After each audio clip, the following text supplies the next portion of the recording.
Hey man, it's me, Kevin Smith, Silent Bob, and all those terrible Jay and Silent Bob type pictures, man. You're listening to Drop the Mic, the only podcast that I listen to that I'm not a part of. Every podcast I listen to, I usually talk on it, but not fucking Drop the Mic. That's where I'm like, let me hear what the boys have to say. And now, we drop the mic. Your hearing is deteriorating rapidly. We'll come back. Till then, Lou, we just keep going, okay? No. Lou, no. Let's play tomorrow. Let's see what it's like, okay? I'm gonna be like a click track. You can play to me. You have to understand, your first responsibility is to preserve the hearing you have. I can't hear you. Do you understand me? I can't. I'm deaf. I'm deaf.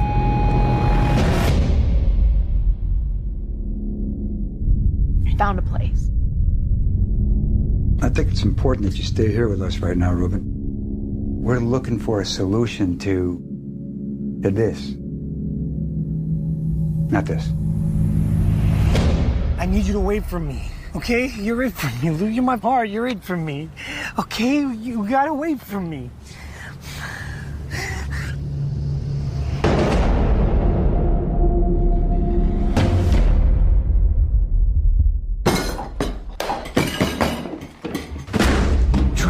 Life. Ruben, the world does keep moving. It can be a damn cruel place. But those moments of stillness,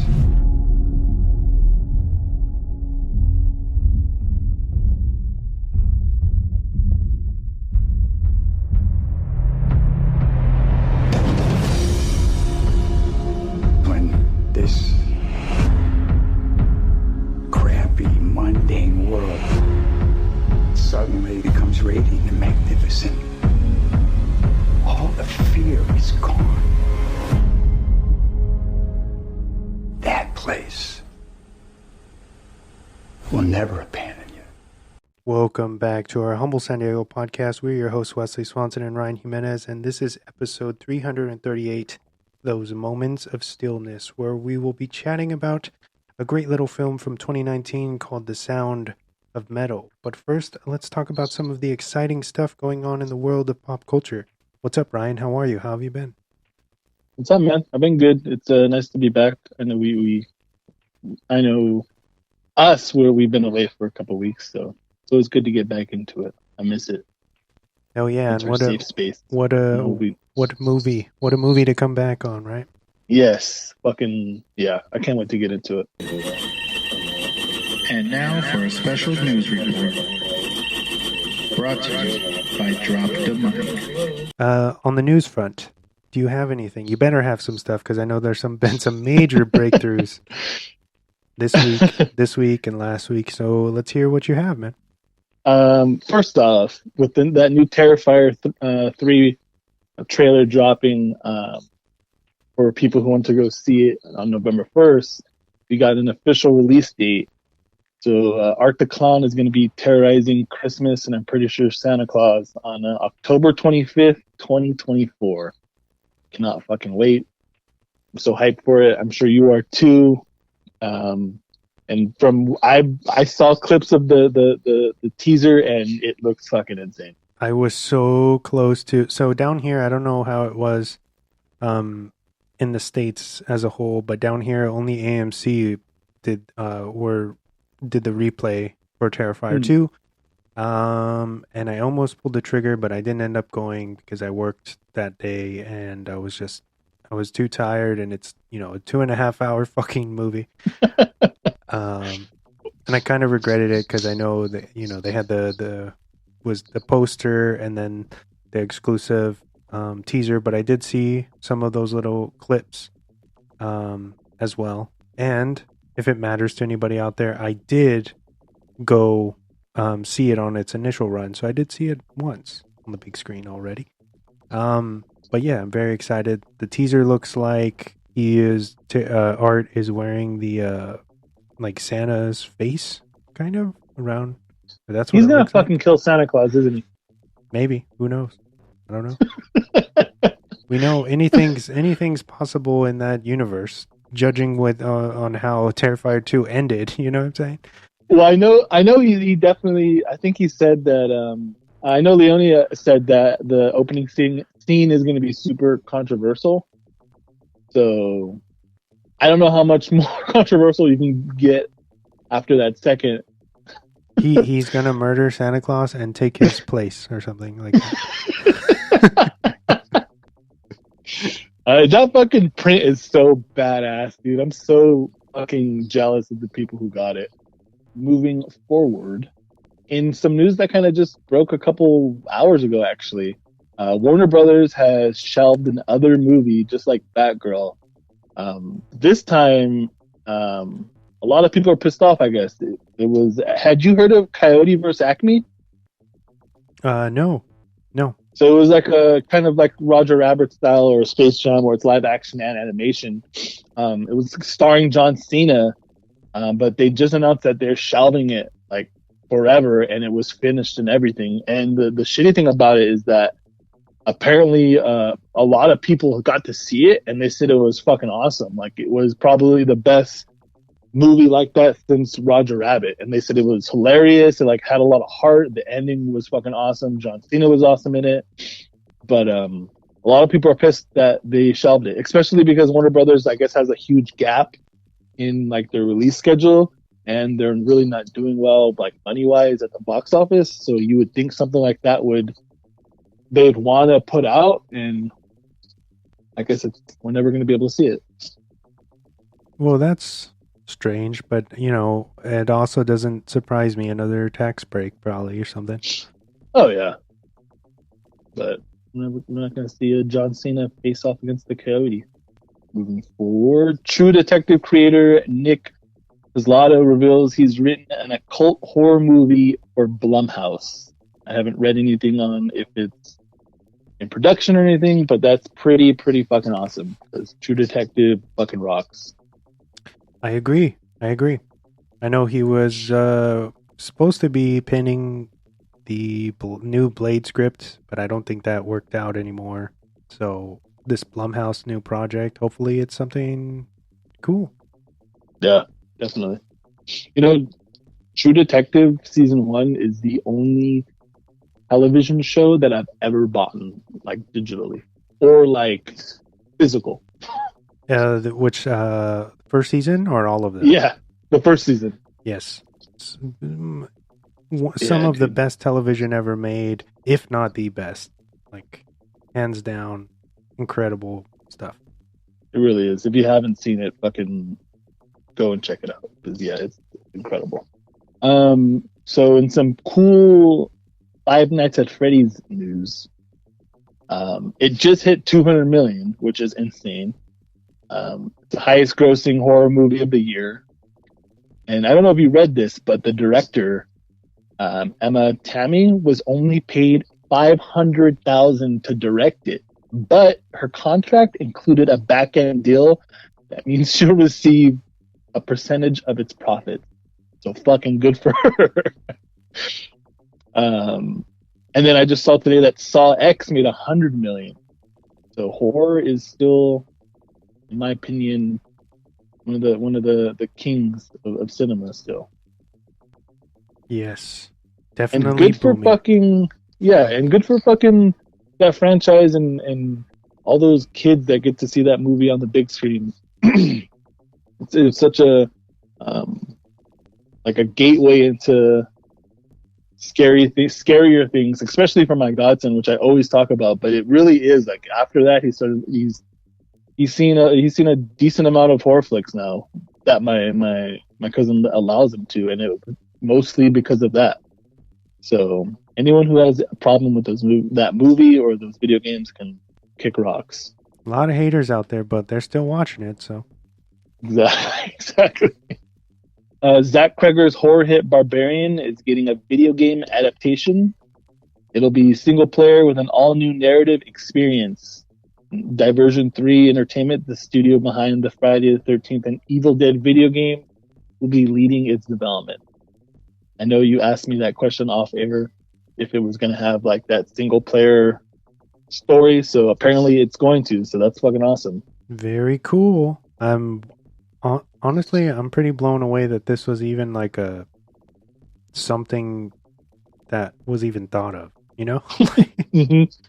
you want to talk about thinking out of the box, and like, okay, like I'm into it, but I'm just surprised that like people want to pump money into a concept like this. But what a great day for people like us, man. Yeah. After starring in one of the best movies of last year, and in my opinion, the best Predator movie, Amber Midthunder has joined the cast of A24's upcoming horror flick Opus.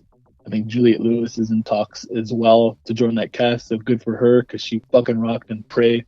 So I'm super stoked to see her do more horror, especially from A24. Yeah. If it, I think she's a star, and I'm glad that she's kind of going out and doing more genre stuff. Yes. All right, I got one more. I'm gonna save the two big ones that I think I'm pretty sure you're gonna talk about for you. Okay. But Zack Snyder's Rebel Moon Part 1 will be getting a week-long 70mm release ahead of its Netflix debut. But there's it's only screening at 4 theaters in the world, and it's only for 1 week. So it's going to be at the Egyptian Theater in LA, the Paris Theater in New York City, the Tiff Bell Lightbox in Toronto, and the Prince Charles Cinema in London. So only 4 spots are going to be playing it in 70mm for 1 week. I'm going to go try to check it out because I've heard really good things about it, and it looks fucking awesome. But I'm stoked, dude. It's going to be cool to see this concept, which he originally wanted to be a Star Wars movie, and Star Wars and Disney kind of said, go fuck yourself, so he decided to make his own shit, and Netflix gave him the money to do it, so I'm stoked to see it. That is all I got for my news. So hit us with the goods. Okay. So first up, The Last of Us Season 2 has plans to start production in early 2024. I think we're all a little excited to get our hearts broken for that. Why would we get our hearts broken, Wes? What are you talking about? Just it's a sad show in general, I think. You won't get any spoilers out of me. Yeah, dude, I'm stoked. I can't wait to see what they do with this season. And it's going to be really, really interesting to see what they do with the season and the story. Like again, we're not going to give anything away because it's a killer story, and what happens is pretty cool. But I wonder if they're going to kind of change it to where it's a little different, or they're going to break it up in 2 different, make another season 3. Definitely going to be wild to see unfold. I'm excited to see like the differences, because there was some notable differences in the first one, so it'll be cool to see how the second one pans out and what they go for and what they kind of retract on. Isn't it crazy that there's differences, but it like legitimately like the exact same fucking, like, if that makes sense, like it's the same but it's different. Yeah, there's still that overarching feeling of dread, that you feel playing the game. Definitely. Moving on. Warner Brothers and DC are currently working on a spin-off film for Batman villain Scarecrow, which is said to be within the newer Matt Reeves universe. How do you feel about this? You know what? That is news that I didn't know. So that's fucking awesome. Hopefully, if it's in the Matt Reeves universe, I'm sure it's going to be dark, of course, with Scarecrow. I wonder if it's going to be, I hope it's not, they don't do the route of like Venom, or I think what they're going to try to do with Craven, where he's kind of like an anti-hero. It would still be nice for him to be the villain. I think they could still make a great film going that route, but that's interesting. That's awesome. I wonder if he's going to be in the Penguin show or something. Maybe a surprise. Was that stopped because of the strike? Yeah, I think they were filming. Yeah, it's going to be interesting. I'm excited. I'm super glad that they're deciding to keep on going with this Matt Reeves universe. the show and Batman Part 2, and now with this, it shows that Warner Brothers really, really, really loves what he's doing. Can't agree more. A big one. I'm assuming this is one of the one of them that you purposely didn't say, but Rockstar has officially announced GTA 6 with a trailer coming in December, celebrating 25 years of Rockstar. The first one came out, we were literally like mid-20s, and now we're middle-aged, old dudes. I'm pretty sure we're still gonna if we get it digitally, we're still gonna fucking preload it so we can play it exactly at midnight, or we'll go to fucking GameStop or wherever we get our games at midnight to get it, just like how we did back 10 years ago. But it's fucking crazy, dude. It's really wild to 10 years later and we're finally getting it, and I'm fucking stoked because if the rumors are true and it costs fucking almost $2 billion to make, it better be up there with the greatest of all time. Up there with The Last of Us, with the second Red Dead. They better fucking wow the shit out of me. They have a pretty impressive track record, and for how long they've been developing this, despite the leaks and whatnot, I think we're gonna get something pretty special. Because 5 was pretty legit. People are still on it. Fucking 475,000 fucking consoles later, they're still playing it. Speaking of Rockstar, did you hear that their Max Payne 1 and 2 are like set to go for they're getting remastered or redid? Yeah, I think they're rebuilding them, no? Or something Yeah, like they're that? rebuilding them. Well, that's exciting. It is. Also, I know you're a fan of the third one, which I have never played. You gotta play it. Well, yeah, you gotta play it because I think it's available on... yeah, it's on PlayStation 4. Or the store still. Oh, really? It is? Yeah. Oh, okay. Yeah, I'm pretty sure. But it's crazy that I was watching... I'd seen like gameplay footage, but or a little bit of it, but I'd seen a tweet had come up, and I'd never seen like actual like gameplay where you're like running and shooting, and it's kind of crazy that style of gameplay hasn't been done again, and Rockstar has never done anything with that again, in any of their games. Yeah. So it'll be exciting to get back into those games. But yeah, I definitely need to check out the third one. Moving on, the newest Blade has been confirmed to be R-rated, which is something I'm really happy about. They're going to do it right, hopefully. I did hear that. I don't know if you heard about all that stuff with Marvel going on in that movie. Yeah, I guess from what I was reading, if my memory serves me correctly, supposedly they were trying to make him like the fourth lead, Mahershala Ali, in his own movie, and that was prompting him. He almost ditched out of the project and walked away. And I guess they didn't end up going through with that. They scrapped whatever they had plans, and they're kind of starting over again, which is kind of a bizarre story. But I'm glad that he didn't leave because I'm already locked into. I want to see him as Blade. Yeah, you know what's crazy is that a writer who wrote one of the first scripts for it, I think he wrote a couple drafts, basically like retweeted that article. I think it was in Variety or something, one of those fucking magazines, that he doesn't know if that's true, but in his scripts, that was never the case. So hopefully it wasn't true, and hopefully all is good, because like you just said, like, we need him as Blade. There's no one else I want more than him. And I feel like we've already seen what he's capable of in Luke Cage, you know? Yes. So I am all in. I don't know what's so why the fuck are they having such trouble writing a Blade movie? I don't know. It doesn't just fucking just bang it out. Yeah. Come on, guys. But it goes back all the way to Trinity. Trinity's not a great movie, and I feel like they just haven't done anything with that character since then. That's a long time ago now. I would be happy with a fucking shot-for-shot remake of the first one, but just with Marshall Ali. Yeah. And then, of course, we have the big one.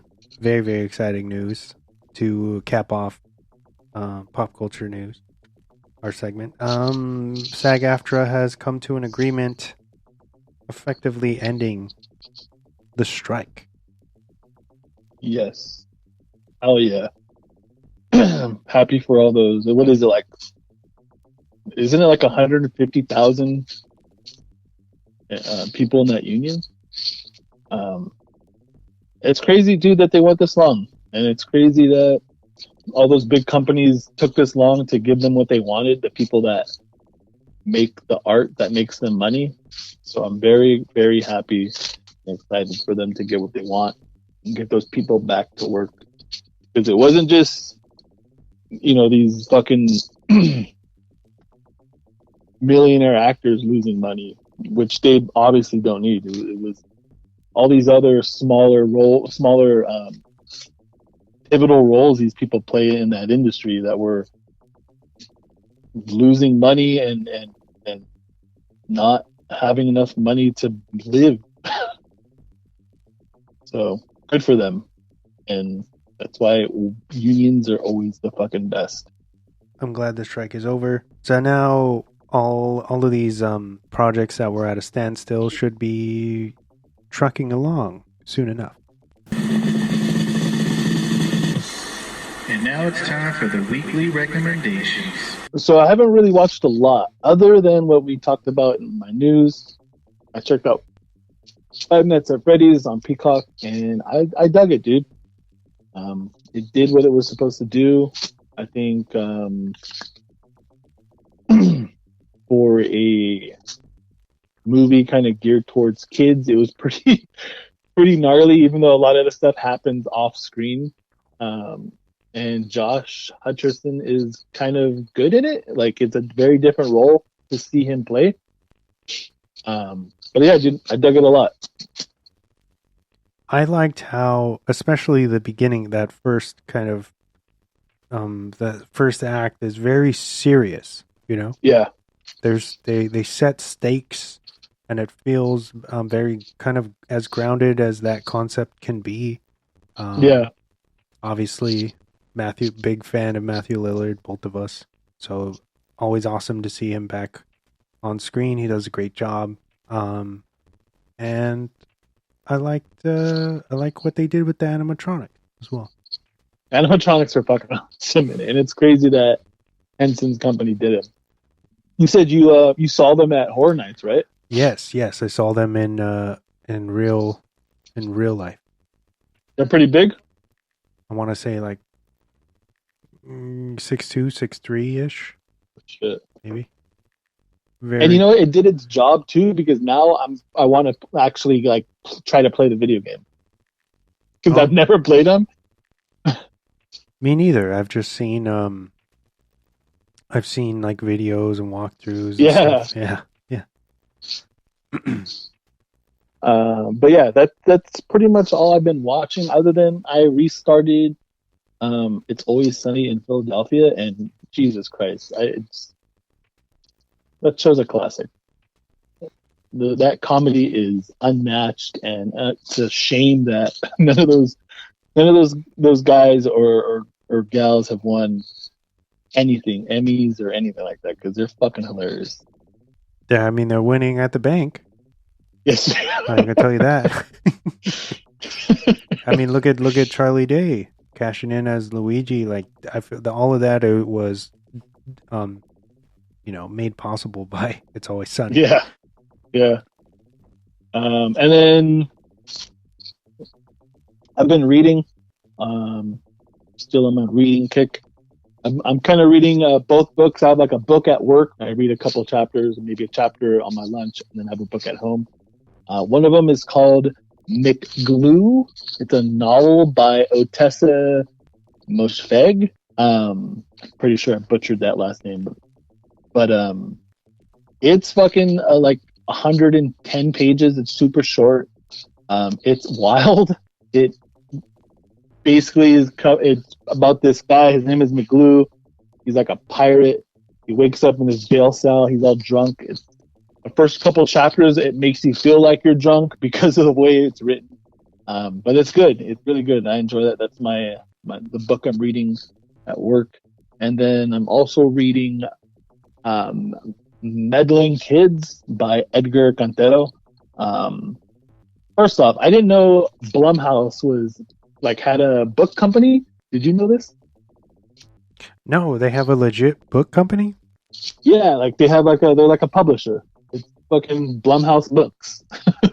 And this book came out in 2017.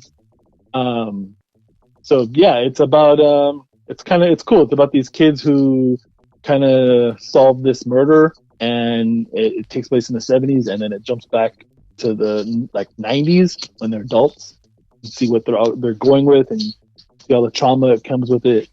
But yeah, both books are fucking awesome. And then I know I talked about it the last episode, but I beat Spider-Man 2, and it's going to be very hard for a game to take that out of my favorite games of the year, because it was awesome. Well, good thing you're going to dip your toes right into Alan Wake 2 soon, I'm assuming, and that's probably going to continue that crazy wave of incredible games to end out the Have year. you played Alan Wake 2? No, because I'm trying to be a good boy and finish Spider-Man 2, and then I pulled of course, you know me, I bought UFC, the UFC 5, because it's something you could turn on and kind of go on airplane mode, and you don't have to think or whatever. So then I bought that before Alan Wake 2, because I'm aware that Wake is taking that turn into more psychological horror. So it's like, I'm going to have to be 100% involved, and I need to finish Spider-Man. So I'm not going to buy this until I'm actually ready. I was a little bummed that there's no physical release for Alan Wake 2. So there really isn't? No, it's all digital, and they don't have any plans on putting it out physically.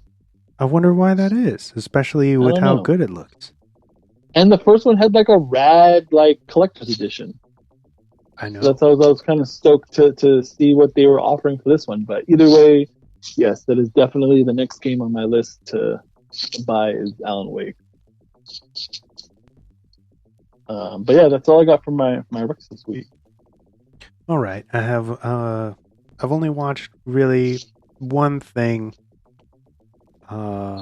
notable thing, I should say, and I went to see Priscilla, Sofia Coppola's new film, opening weekend, and it was great. It gave me everything that I wanted. It was surprising.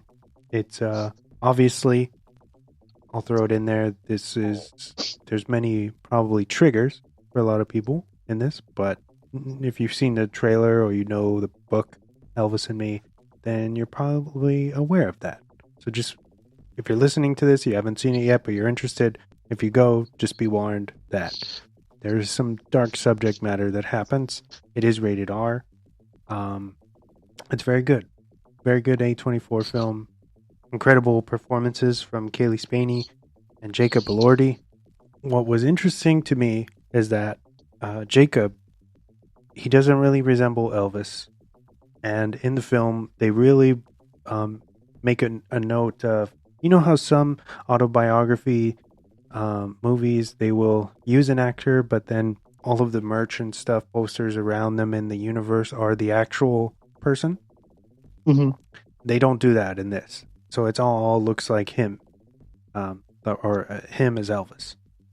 Oh, wow. The records, everything, promotions, like news broadcasts and fans and everything, all the pictures they're holding it's actually Jacob and not the real Elvis, which was impressive. But going back to my point is, he doesn't look like him, but you accept it in the way that we accepted Joaquin Phoenix's performance as Johnny Cash. Phoenix looks nothing like Johnny Cash but that movie fucking rules, right? Mm-hmm. And so, yeah, I just wanted to throw that out there and say, like, if you like to walk the line and that style of filmmaking, go check out Priscilla, because it's very much in that vein. A great pop soundtrack that really caught me off guard, even though I know Sofia Coppola is kind of notorious for doing that. Check it out for the music too. And there's not a lot of Elvis bits in there for people who don't care for Elvis. You don't have to worry about that because they're not jamming his music down your throat. I'm sure that'll please a lot of people. But yeah, it's very much through the eyes of Priscilla Presley. Go check it out. I heard his voice, his Elvis voice, is better than Austin Butler's. Yeah, I mean, I'm sure a lot of people will debate that. I know I've seen some hate online where they're accusing Jacob Elordi of ripping off Austin Butler's Southern drawl, but I didn't pick up on that at all. As somebody who watches movies a lot, as somebody who's seen Elvis and thought it was pretty decent, Elordi really takes a much more reserved take on the character, and in a very darker tone, more than Austin. You know, he's not necessarily trying to preserve any kind of legacy, you know? And that was refreshing. I know he came out and said that he didn't even know who Elvis Presley was, and the only reason that he knows of him is because of Lilo and Stitch, which was pretty funny. That's awesome. So go see Priscilla. I know I told you to go watch it. You're supposedly going to go watch it this weekend, right? I got a long list of movies I need to see, and that is definitely on my list. Speaking of movies that are on my list, I do have a couple more recs, like I did a couple weeks ago. Okay. If you're done with yours. I am done. Go watch Priscilla. Yes, go watch Priscilla. Don't be an incel. And that goes into what I'm going to rec, just like I did a couple weeks ago when Evil Lurks, which I still haven't seen. I still got to see it.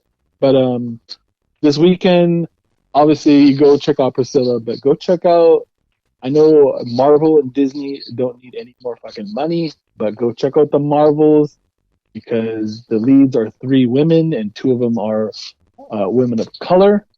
And Nia DaCosta fucking directed it, and she's badass. And if you don't know who she is, she fucking directed the new Candyman. So go and check that out. And then go and check out It's a Wonderful Knife. That is something I'm probably 100% checking out. I'm sorry, Wes. I know I need to see Priscilla, but I want to see this first. That's okay.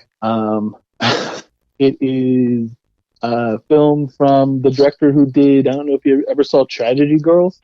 Yes, I did. He did that, and then the writer of Freaky.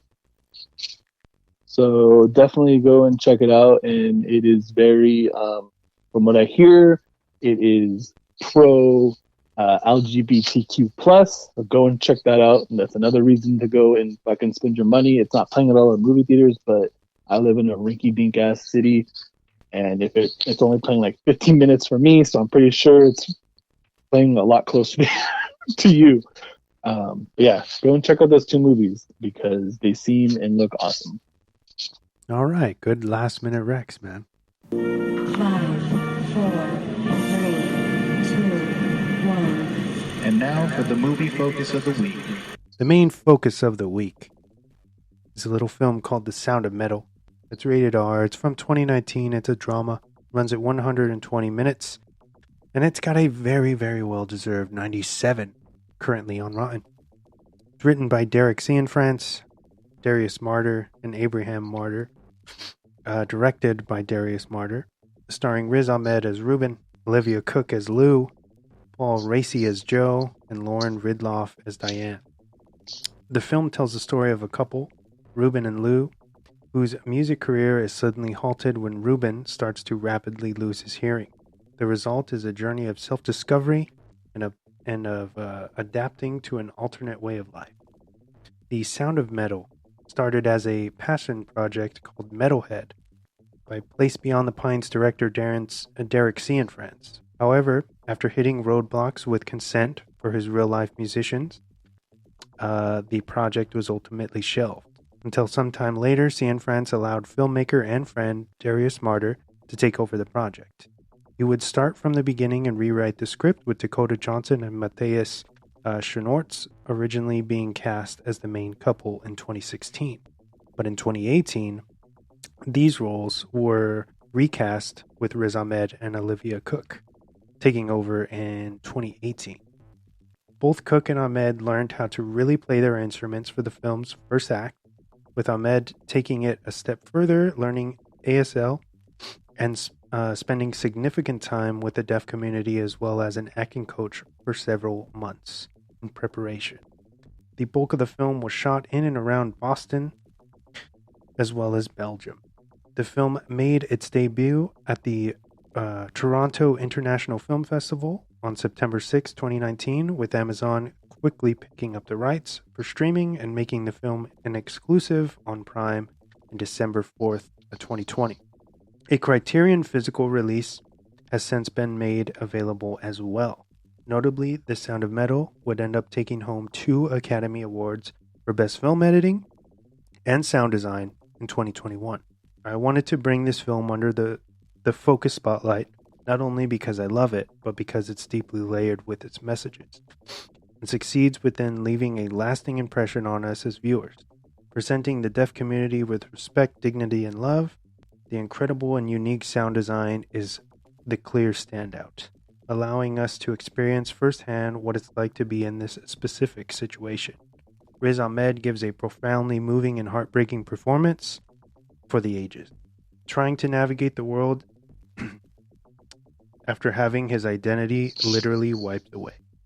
As somebody involved in the heavy music world, hearing loss is a major concern, and it is something that is very real and not to be taken lightly.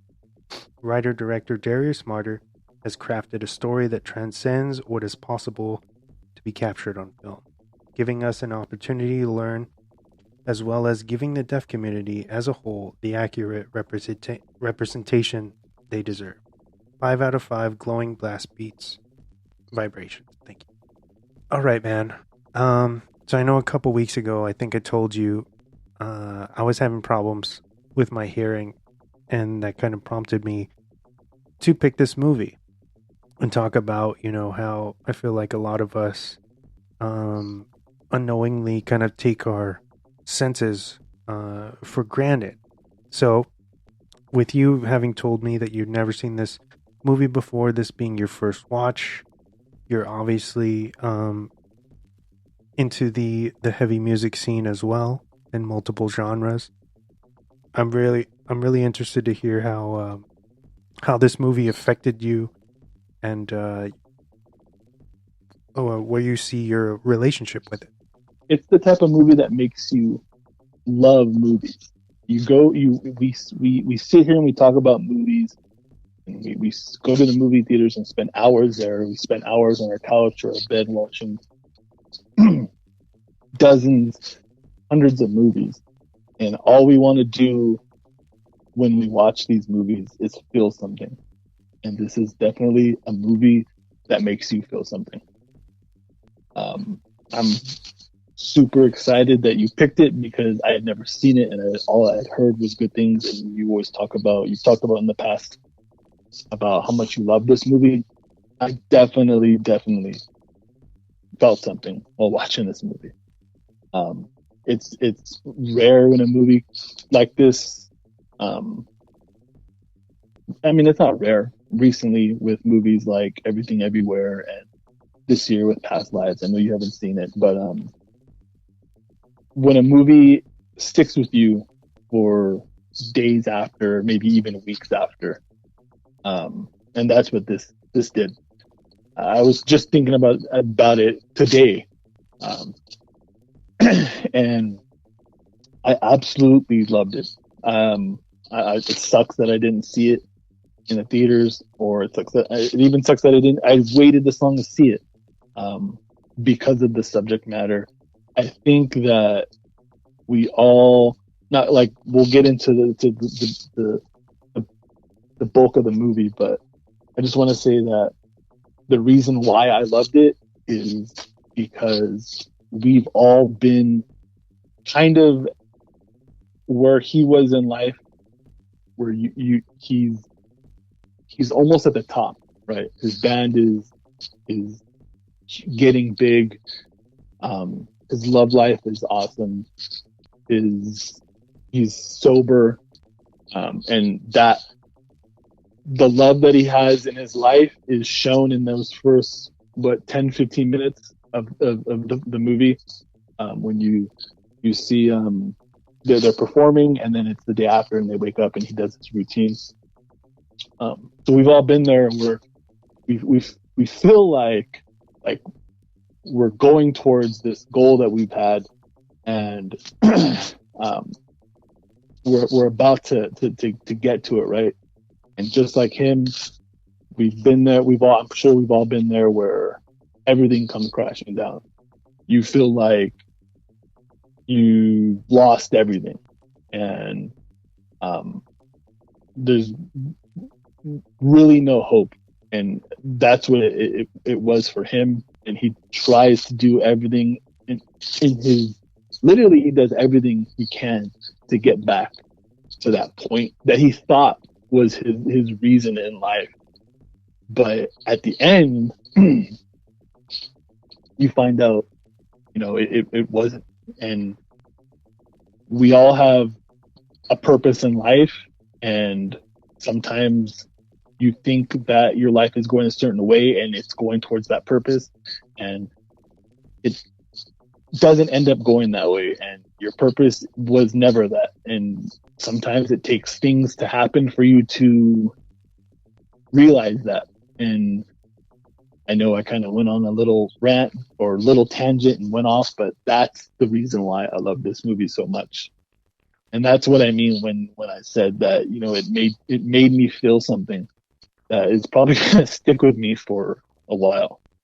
I think it just made that much more palpable for us being in like subculturists, I guess, with that angle of it being like a 2-piece, almost like noise band. Making it makes sense as a drummer, that kind of drummer who would start suffering over time from something like hearing loss. And what was cool to me is that when he starts integrating himself into the deaf community, Joe kind of makes it known that he's like being deaf is not something, it's not an ailment, like it's not something to be fixed. It's just it's just how it is, and that's it's a crazy philosophy, especially with that guy Paul Racy. Yeah. So he's actually done, based on my research, he did 2 tours in Vietnam. So he's actually like a hardened veteran, not experienced as far as acting. And I think what they shot is basically like what he really feels, like that's why it comes across so well, is because that's just him being him. And I think he is definitely one of the, even though he kind of has only a little bit of screen time when you think about it, he makes a huge impact and is one of the most memorable, I think, parts of this film as a whole. Yeah, the scenes that he's in are super powerful, especially that last scene when he's telling him, and Ruben's basically saying like, I have to leave, and he basically, gives him, tough love, right? In the end, I think it helped Ruben kind of realize with what happens in the end, and feeling and seeing that it's that is what he was he was meant to do and his purpose. At least that's how I took it.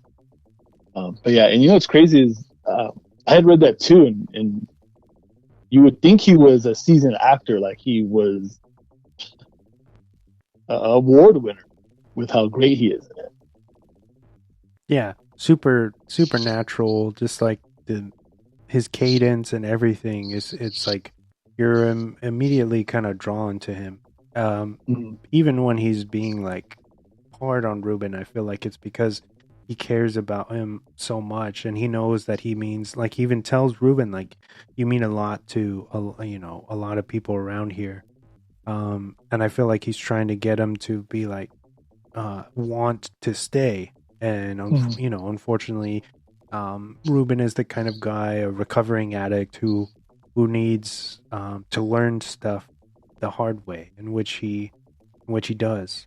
So he essentially, like, he's told he has to stay at this community, and that Lou, his girlfriend, is not allowed to stay with him. So she kind of goes back to Paris. And he's basically willing to do whatever he can. He's made it. He's kind of come up with this scenario in his head that he's gonna get these implants that are going to bring back, like, his hearing 100%. And I think there's even a part in the movie where he tells Lou, like, don't worry, like, it's like 40 grand or some shit. We're gonna, I'm gonna get the money somehow, and it'll be all good. And then we can play, and I'll just like follow your cues or whatever, and we'll make it work until I can get this surgery. And her, Lou, being how she is, kind of a softie, is like, doesn't know how to tell him no, and really just kind of stays quiet and doesn't know how to respond, which is something that she does throughout the movie. She doesn't really know how to break down the reality of what's going on. And because of that, so he ends up taking the RV, or what do they call it? Like a Airstream? Airstream, yeah. He has that at the community. It's full of probably thousands and thousands of dollars worth of recording equipment, and not to mention, like, the actual Airstream itself is worth of money. He ends up selling all of it to get the money for the implants to continue, like, what he thinks his purpose in life is, and that's to play music with his girlfriend. So he ends up getting the implants and going against Joe and essentially the community and their philosophy, their beliefs. Comes back because he has like a 4-week waiting, a grace period for them to actually activate these like new hearing aids, permanent hearing aids. And Joe tells him, like, I wish I could help you. And Joe is just basically like, look, man, you look and you're acting like an addict right now. And like, I can't have you around us because of the decisions you've made. Like, this goes beyond you. Like, I have to look out for everybody. And he has to turn Ruben away. But I feel like they did a great job at really conveying that hurt Joe, and that's not how he wanted it to go down. We get Ruben he goes to Paris to meet up with Lou, and they've activated his hearing aids, right? Mm-hmm. And it doesn't sound like what he thought it was going to sound like. It's like a kind of garbled noise, or like, I don't know. I don't even know how to explain that kind of design. It's like almost like radio interference, like if you're listening to the radio through some kind of filter is what it sounds like. And that's just not what he had in mind, which is, I feel like, what everybody I think was trying to tell him without really telling him. but because of how Ruben is, he had to kind of go through that experience for him to understand that his life is changed. Like he's not going to go back. It is impossible to go back at that point. Go ahead. It's so that point of the movie is done so well because none of us know what that sounds like, and so we're hearing that for the first time with Ruben, and even I was like, shit, like it doesn't sound anything I would think it would sound like. And I'm pretty sure we would all be in that same boat if we were that keen on getting help like that.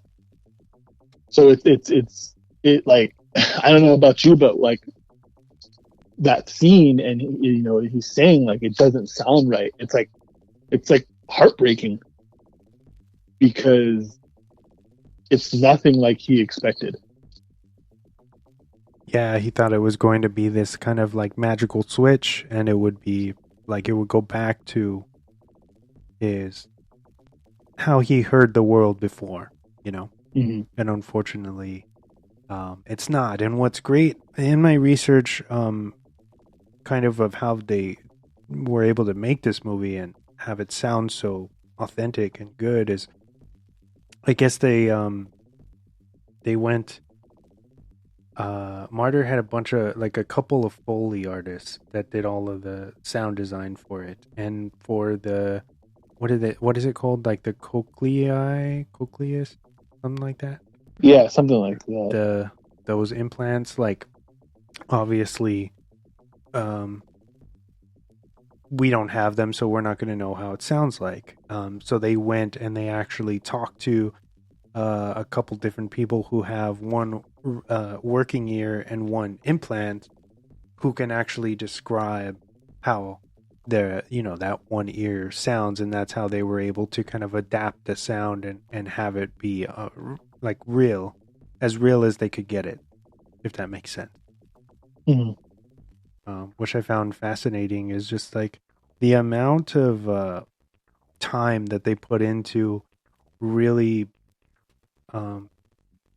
breaking down like the sounds and getting it just getting it right. It paid off because it really shows, Yeah, it does. just like even the little scenes where Ruben he wakes up and he's like notices his hearing is off, and you can see him like kind of coughing and talking, and he's hearing himself but like internally. I guess that was achieved. That was a DIY mic made with a stethoscope that they put together. Oh shit! And edited that together, and that's why it sounds like you get that, like it almost can throw off your equilibrium just hearing it, because it's you're like, oh shit, like I've heard this before. Yeah. But I'm hearing it on the screen, like it's intense. Yeah, that 100% was some of the best sound work I've ever heard in a movie. And it's very, very awesome that they won that fucking Oscar for that. Because it does, like you said, it just does so much for the movie in those scenes. And you wouldn't think, but those scenes that are silent, or when you hear the things like that, incredibly powerful to what the story and what they're trying to do and make you feel. Let me ask you, what was your take on Lou? Do you think that she gave up on him? Did she just start becoming like, she kind of moved on and was like, just became successful without him and didn't know how to like break that down to him? Because the ending, when he goes and visits her, and that conversation he has with her dad, it's all kind of off-putting, and I feel like he knows where it's headed, you know. I feel like her, I don't know how it doesn't ever say how much time has passed, right? No. But we expect it's a decent amount because he goes and visits her at the end of the movie, like you said, in Paris, and like she looks different, her hair is different, right? She even like does her makeup different, and he tells her like you look different, you look like you changed. I think that she kind of did move on, and I don't think that she expected to move on, but with, like you said, with her career and her music looks like it got bigger, and she gained more traction in that. I just feel like, like I said, that's just the way things are sometimes, and that's life. It's such a awesome fucking contrast to see the beginning of the movie, like I talked about, that first 15 minutes, and you feel the love they have for each other fucking oozing off the screen, with them waking up in the morning and him making her breakfast, and he's doing his routines and he's exercising and he makes her a smoothie and they're in bed. It's a very warm scene, and then at the end, it doesn't feel warm because it feels like you said that whole last part of the movie does feel very off-putting. And I think when they're laying in bed, he knows, right? He knows that this isn't going to work. They've grown apart. And so I don't think that she did necessarily anything bad. Like I said, she just, in that time she was away, she grew apart, and he realized that at the end. And they use very cleverly. I feel like they use that party, that whole party scene with him and his new implants. He hears how like jarbled everything is, and he can't concentrate, and he feels completely alienated, right? And then the dad has Lou perform with him, and he like, that's his experience of, this is how I'm hearing music now. So imagine what it's going to be like when we try to play, right?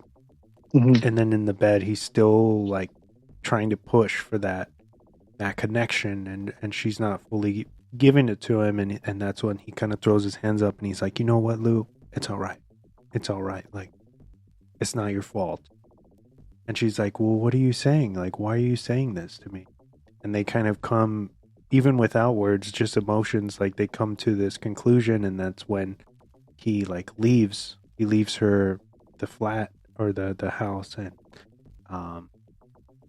and we kind of get that ending shot of him looking up at the at the bell, right? And he's like, all of these sounds are like completely overwhelming him, and I feel like he's not into it. And it kind of comes full circle with Joe, what Joe was trying to tell him, why he was having him be put in that room. He was like, that's the kingdom of God. Like, when you're able to sit there and be still and like confide in yourself, which of course Ruben has a really hard time doing that, and thinking and wondering why. It's like a Miyagi moment, where it's like, he doesn't want to listen because he thinks that it's silly and counterproductive, but in the end he understands. And he takes off the implants and embraces that in that silence. And another question for you that I have is, where do you think this character is going after everything that we've seen? Do you think that he's going to go back to Joe and try to embrace that community? I do. I do. That's what I took from it. Everything that happens at the end, like you said, the party and him not being able to hear everything's kind of jumbled, and he sees his life, the life that he had, kind of changing around him. And just like you said, they do it very sneaky. They throw that in there with her, and she's singing, and she sings in French, and he even doesn't even say like, I didn't know you could do that. And at the end, you get that shot of him looking up, and like you said, he's just super overwhelmed with all the sounds. And I think he realizes, it's okay. It's okay to it's not a disability. It's not something that you try to fix, and it's you. It's who you are. It's what you're meant to be in life, and it's the road that's being paved for you. And I think he realizes that, and I think he does go back to the house. Because if you think about like what they show you, that's another very warm part of the film where he starts to embrace, even though he's doing all of this, breaking the rules and, getting on an email and secretly calling and trying to do stuff for his personal life. He's also embracing the community, and we see him going to, teaching kids and really embracing the community and doing a lot for them. And it's important to point out that like deaf people, it's not complete silence, right? They can still they feel the vibrations, and they can still somewhat hear like it's like lower frequencies, and that's how they're able to essentially feel music. And I don't know if you knew this, and I found out like kind of reading or doing research about this show and everything, is that a lot of deaf people out there are very drawn to metal and like its various subgenres because of that low frequency that all the music is written in. They're actually able to enjoy it, and that's why I think that they kind of picked that style of music to wrap this story around, which is pretty fascinating, man, I have to say.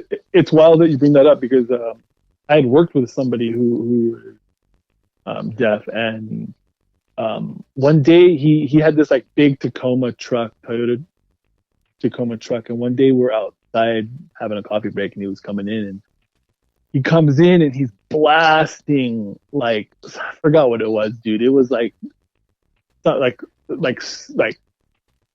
Sublime or something like that, dude. And I asked him like, dude, like, you were listening to music Sublime? And he told me like, yeah, dude, like I can hear the bass and the drum, the real, and it's I feel it. So I like listening to it on my way to work and stuff like that. I was like, that's pretty wild. That's crazy. So I totally get that. Did you know that this was actually, or their band, the real band isn't called Black Gammon, that's fabricated, but it's based on a actual two-piece metal project called Jucifer. Did you know that? I did not. I guess they are essentially, they do what Ahmed and Olivia Cook do in the film. It's a two-piece, woman on guitar and a man on the on the drums, and they're like super like sonically crazy, kind of in the vein of like Nothing in their very heavy moments. That makes sense? Yes.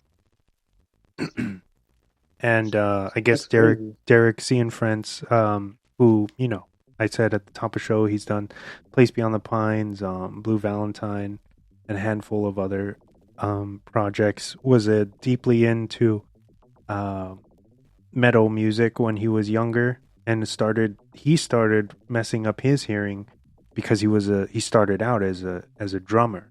So then this concept had been floating around for years in his head, and he kind of tried to develop it, and he actually cast that band Jucifer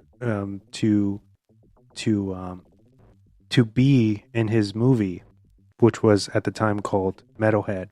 And I guess when they were shooting stuff and writing like the fabricated side of the story, the band couldn't get on board with certain aspects, or they didn't want to. They didn't feel comfortable, right? Doing what he was trying to do on film, which brings us to what we ended up getting. I forgot what it was. You have this soundtrack on vinyl? I do not, and I'm not even sure that it's been pressed. No, you have the Criterion. Yes, I have the Criterion. Okay. Yes. You know what? I forgot to put that in my news, but Criterion fucking sale at Barnes is going on. Check that shit out. They're half off. You basically get 2 for 1, and that is on my list now to get. Is that my first that I'm getting when I go to Barnes in a couple weeks? Hell yeah, pick it up. It's beautiful artwork, and it's packed with a bunch of great extras, and and you're getting the physical of a film that was an exclusive, a streaming exclusive, and for it to have been brought on Criterion so quickly is not something that's afforded to a lot of projects. So yeah, go pick up Sound of Metal. It's 100% worth it, even at full price. It's wild. You know what? I was looking at the actors who were nominated in 2021 for Best Actor, and he was nominated for that Oscar, and it's crazy that he didn't fucking win, dude. And I haven't seen. Have you seen The Father with Anthony Hopkins? No, but I know of it. I watched that ceremony that year. And yeah, dude, Minari is fucking great. I don't know if you've seen Minari with Stephen Yeun. Yes. That's fucking awesome. I haven't seen. I think Chadwick was nominated for that Ma Rainey's, and then Gary Oldman was nominated as well. But man, I think Riz was kind of snubbed to give Sir Anthony Hopkins another one. It's very true, man. I don't know if it had been me. I think it was just more so what what that movie is about. Because you know, we've talked about it before. The Oscars can be very political. Yes, in a lot of ways. But yeah, I do think Riz should have won for the depth that he gave. And I was a fan even of him before this. You know, great actor. You know, it's we're talking about him right now.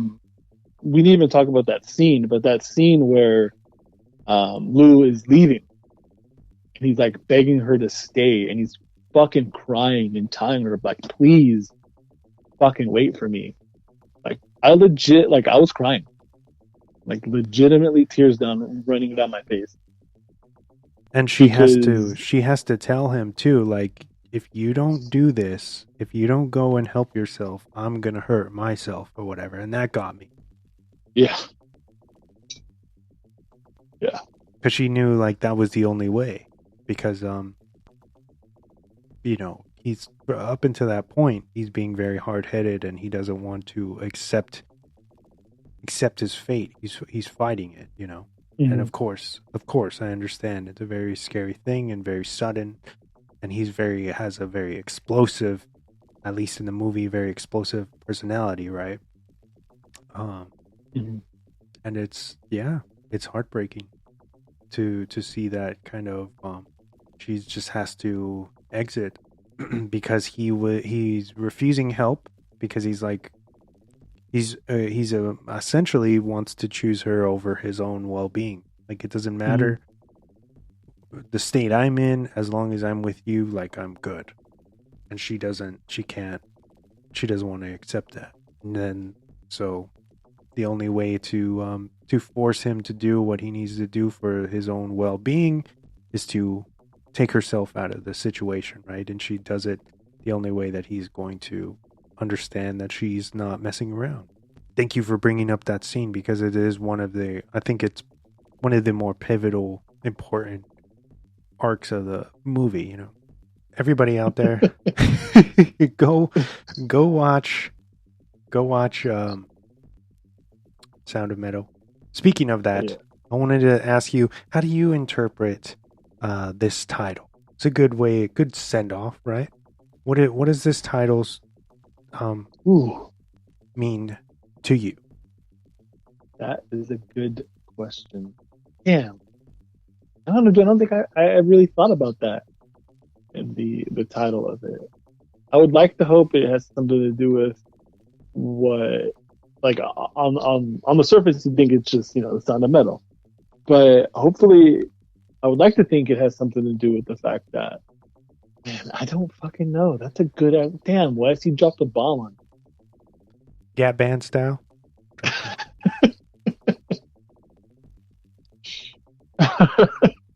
That's a good ass fucking question. How do you interpret it? And then maybe I can.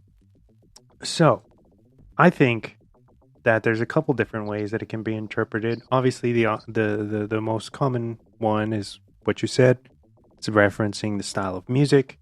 But I think it goes deeper than that, and I think that what it means is the ultimately where he finds himself with trying to get the implant, the sound of metal. The implants are, and you can see it the way he's wearing. It makes him look like a cyborg, kind of, futuristic, the way that they're implanted. And I think that that's what they're referencing, is like he's ready to give it all for these implants, these and the frequency that they give off it's not what he's expecting. But I think that's, if that means anything, that's what I feel like it's really boiling down to. I feel like that's a pretty good guess on what that means. That's what I think that's what I was trying to work towards, is that, damn. And now that I'm thinking about it, even like the packaging for the artwork they use for the Criterion, right? It has the sound waves. Yeah, like the frequency waves going from his ear, emitting from his ear, which was pretty badass, pretty cool. But also another thing I wanted to ask you is, so what are we going to be talking about next week? So I think we're gonna go with another banger, and a movie that I know you haven't seen, and a movie from this year. I wanna dig into past lives. All right, exciting stuff. I like this energy where we're strong arming each other to watch this good shit that we haven't seen yet. This is exciting. Do you know, is that streaming anywhere? It's not. Okay. It's I think you can rent it. I think the last time I saw it was like $4.99 to rent on Apple. It's pretty much probably the same thing everywhere else. Best Buy has it for, I think I bought it for $15 Blu-ray digital. But yeah, just to rent or to buy right now. All right. Past lives coming at you next week. Did you want to plug our playlist? Yes, I do. We have a playlist that we put music on that we're both kind of listening to on a weekly basis. It is quite the how do I put it? It's all over the place, but in a good way. We're gonna update it tomorrow, so hopefully by the time this episode releases, it'll be brand spanking new. But yeah, check out the playlist. Go on Spotify or Apple Music and save it. This week's or last couple weeks ago, we have everyone from Mars Volta to the Cardigans to Full of Hell and Nothing, which if you haven't checked that out yet, they dropped a new song and it's fucking awesome. I don't know if you've listened to it. Yeah, I just listened to it. I think it was yesterday. From the Where No Birds Sing, right? The new record. Nice. There's also the new Blink-182 on there, Provoker, Typo Negative, a band that I've been constantly listening to for like the last week, almost obnoxiously, is Nuevo Testamento. They're like a band from Italy. They do like dance pop, but they remixed that Scowl song that came out a couple months ago, and I got into their music. I put a song on there on this playlist called The Searcher, but I've been listening to that album nonstop and them nonstop. So yeah, check it out. It's nice. I like to put it on when I'm driving to work. Put it on shuffle and listen to what we're listening to the last couple of weeks. And everybody, I'm sure if you are listening to this, then you know, but go back and listen to our Halloween episode where we talk about the original Suspiria. It's so good. Check it out. Check out that movie if you haven't watched it, or watch the remake. We talk about both of them. So go back and listen to that episode. And support the Sound of Metal. You know, everybody's been asking me what movie we're doing this week, and when I tell them, they don't know what I'm talking about. But then they're intrigued when I tell them, when I pitch them the premise. I'm trying to work on that. I feel like I'm not great at pitching movies to people, because I feel like they're not going to give a shit, you know? Yeah. I'm sure you understand what I'm talking about. But it was crazy. So I had a seminar the other day your boy's getting a promotion at work, and I'm working towards things. So I went to like a management class, essentially, that lasted all day. It was like 8 hours. And I ended up meeting like a supervisor from a neighboring property. Her name is Celeste. So shout out to her. And she actually told me that she basically she's a coda. So her both of her parents are deaf, and she's trilingual, essentially, where she knows ASL, Spanish, and English. And I found that to be so fascinating that she would tell me this the same week that we're talking about this movie, and I'm deep in research, and I didn't have the courage to ask her to be on the show. So it is what it is, but shout out to her if she ever listens to this. If you're stumbling upon this podcast, we operate out of San Diego, California. We go by Drop the Mic, and we release episodes weekly. So check us out. We're always talking about new films each week, pop culture news, weekly recommendations, lots of fun stuff to be had on the show. So tune in, subscribe, give us a 5-star rating, a nice review. If you have a few extra seconds, we're available on all major podcast platforms, including Luminary, Spotify, Apple Podcasts, YouTube. And yeah, man, check us out. Thank you, Ryan. What a return this was. And I'm glad that this movie deeply affected you the way that I wanted it to. I'm glad to, dude. It's very, very good pick. I'm sure next week is going to be no different. Oh yes, we're gonna get real sad. So Past Lives coming at you next week. This was a lot of fun, dude. And also thank you for putting up with my wacky schedule and being so understanding. I appreciate it. You're a great friend, and I love you.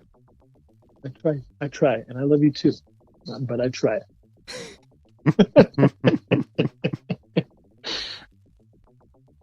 All right. Until next week, this is Wesley Swanson, Ryan Jimenez, signing off, saying good fight and good night. I've got a little assignment for you, okay? You get up early, right? Yeah, pretty early, yeah.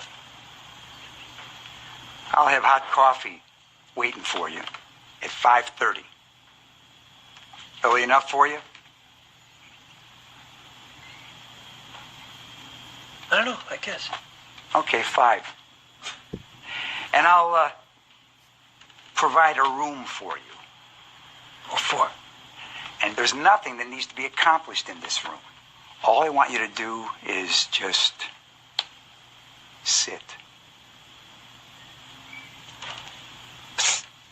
All I ask is if and when you cannot just sit, you turn yourself to the pen and paper that I'm going to supply for you.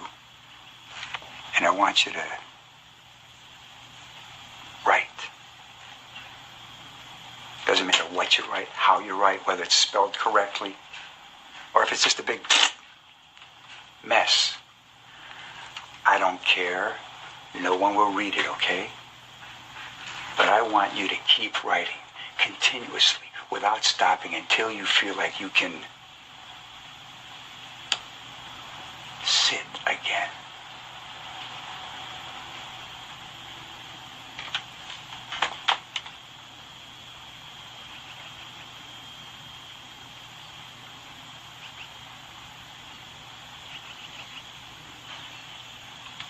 Does it have to be writing? Writing, yes. No drawing. Writing, yes.